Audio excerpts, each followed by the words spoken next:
নমস্কার বন্ধুরা, আজকে আমরা আপনাদের সবার প্রিয় ঘুগনির রেসিপি নিয়ে এসেছি। আমরা রাস্তাঘাটে এটা অনেক দেখতে পাই, সেটা আমরা আজকে বাড়িতে ট্রাই করেছি। ঘুগনি আমাদের খুবই ভালো লাগে। আপনারা এক নজরে এই ইনগ্রিডিয়েন্টসগুলো একবার দেখে নিন কী কী লাগছে। ঘুগনির মটর আমরা প্রেসারে সেদ্ধ করে নিয়েছিলাম, মোটামুটি 2 কাপ মতন। জল, নুন, হলুদের গুঁড়ো, পেঁয়াজ কুচি একটা বড় পেঁয়াজ কুচি করেছি, বড় পেঁয়াজ, রসুন কুচি, একটা গোটা রসুন নিয়েছি, রসুনের কোয়া, কাঁচা লঙ্কা, আদা কুচি, গরম মশলায় আমরা অনেক রকম মশলা মিক্সড করে একটা ডাস্ট বানিয়েছি, আলু, সাদা তেল, কাশ্মীরি চিলি পাউডার, ধনে গুঁড়ো, জিরে গুঁড়ো, চিনি, ঝুরি ভাজা আর শসা।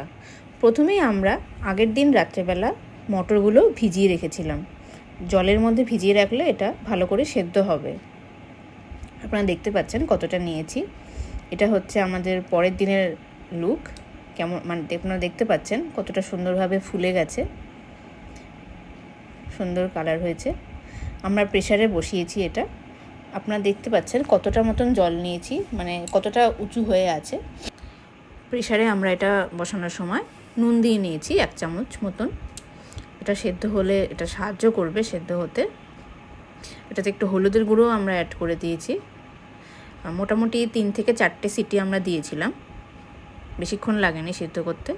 এবারে আমরা পেঁয়াজ কুচি করে নেব। একটা বড় পেঁয়াজ নিয়েছি আমরা, যতটা সম্ভব পাতলা পাতলা করে কুচি করে নিতে হবে।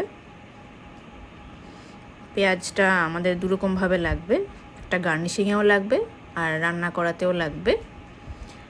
সাথে আমরা পেঁয়াজ কুচির সাথে রসুন কুচি আর কাঁচা লঙ্কা ছোট ছোট করে কুচি করে কেটে নিয়েছি। আপনারা দেখতে পাচ্ছেন কতটা মতন রসুন নিয়েছি। সাইডে আলু কেটে রেখেছি, আলু মোটামুটি 3 থেকে 4টা নিয়েছি আমরা একটা ডাস্ট মশলা বানিয়েছিলাম, সেটার উপকরণগুলো আপনারা দেখতে পাচ্ছেন। আমরা সেটাও একে একে বলে দেব। আলুগুলো আমরা ছোট ছোট করে কেটে নিয়েছি। প্রেসারে সেদ্ধ হয়ে গেছে ঘুগনির মটর, খুব সুন্দর সেদ্ধ হয়েছে। আপনারা দেখতে পাচ্ছেন কালারটাও খুব সুন্দর হয়েছে। এবারে আমরা প্রথমেই ডাস্ট মশলাটা বানিয়ে নেব গোটা মশলা দিয়ে।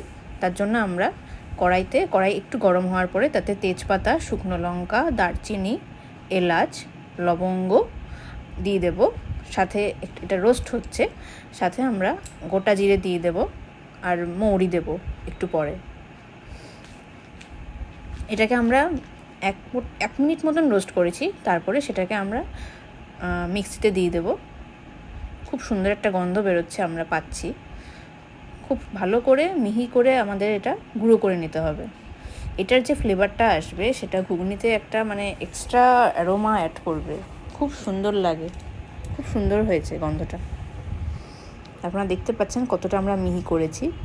এবারে আমরা আরেকটা পেস্ট বানাবো। তার জন্য আমরা আদা আর রসুন, যেটা গোটা করে আমরা ছুলে কেটে রেখেছিলাম আদা, সেটাকে পেস্ট বানিয়ে নেব। এবারে আমরা রান্না বসাবো। কড়াই গরম হয়ে গেলে আমরা তাতে তেল অ্যাড করব। তেলটা একটু ভালো করে গরম হয়ে যাওয়ার পরে আমরা যে পেঁয়াজ কুচি করে রেখেছিলাম সেটা অ্যাড করে দেব। একটু পেঁয়াজটা হতে হবে, হালকা একটু ফ্রাই হতে হবে। তার সাথে আমরা রসুন কুচি আর লঙ্কা কুচি অ্যাড করে দেব। ঘুগনিতে পেঁয়াজ, রসুন এগুলোর ফ্লেভারটা খুব ইম্পর্ট্যান্ট। এটাকে আমরা ভালো করে একটু ভাজা ভাজা করে নেব, হালকা ফ্রাই হবে। রাস্তায় আমরা সবসময় ঘুগনি দেখি, বানানো হয় না। আজকে আমরা প্রথমবার ট্রাই করছি, খুবই ভালো লাগে আমার ঘুগনি খেতে। এবারে আমরা পেঁয়াজ আর রসুনের যে পেস্টটা বানিয়েছিলাম, পুরো একদম পেস্ট করিনি, হালকা হালকা আছে, আস্তে আস্তে, সেটা আমরা অ্যাড করে দেব। একটু হয়ে যাওয়ার পরে 2-3 মিনিট হয়ে যাওয়ার পরে আলুটা আমরা যে কেটে রেখেছিলাম ছোট ছোট করে পিস, সেটা দিয়ে দেব। এটা আমরা ছোট ছোট 2 থেকে 3টে আলু নিয়েছিলাম। আলুটা একটু সেদ্ধ হওয়া খুব ইম্পর্ট্যান্ট, তাই আমাদের একটু ভাপে ভাপে রেখে এটাকে করতে হবে সেদ্ধ। খুব সুন্দর গন্ধ বেরোচ্ছে। এবার আমরা একটু পরিমাণ মতন হলুদ গুঁড়ো দিয়ে দেব, হলুদ গুঁড়ো আর সাথে নুন দিয়ে দেব। ভালো করে নাড়তে হবে। এবারে আমরা এটাতে হিং দিয়ে দেবো একটু সামান্য। আপনারা চাইলে নাও দিতে পারেন। আর কাশ্মীরি লঙ্কার গুঁড়ো দেবো। কাশ্মীরি লঙ্কার গুঁড়ো কালারটা খুব সুন্দর আনে, একটু বেশিই দিয়েছি আমরা, সুন্দর লালচে লালচে হয় কালারটা। ভালো করে নেড়ে নেব, এটাকে আস্তে আস্তে কষাতে হবে একটু। আলুটাও সেদ্ধ হয়ে এসেছে আমাদের অনেকটাই, আপনারা দেখতে পাচ্ছেন কালারটা খুব সুন্দর হয়েছে। আপনারা চাইলে ধনেপাতাও দিয়ে দিতে পারেন, ধনেপাতা শুরুতেই দিয়ে দিতে হবে পেঁয়াজ রসুনের সাথে, তাহলে ফ্লেভারটা ছড়াবে। এবারে আমরা এখানে ধনে আর জিরে গুঁড়ো অ্যাড করে দেব। ধনে জিরের গুঁড়ো খুব সুন্দর একটা ফ্লেভার আনে। আমরা এটাকে ঢেকে দেব, একটু ভালো করে হবে। এবারে আমরা যে মটরটা সেদ্ধ করেছিলাম সেটাকে আমরা একটু খুন্তি দিয়ে প্রেস করে নেব, তাহলে কি হবে, জলটা একটু ঘন ঘন হয়ে যাবে, মানে টেলটেল করবে না ঘুগনিটা।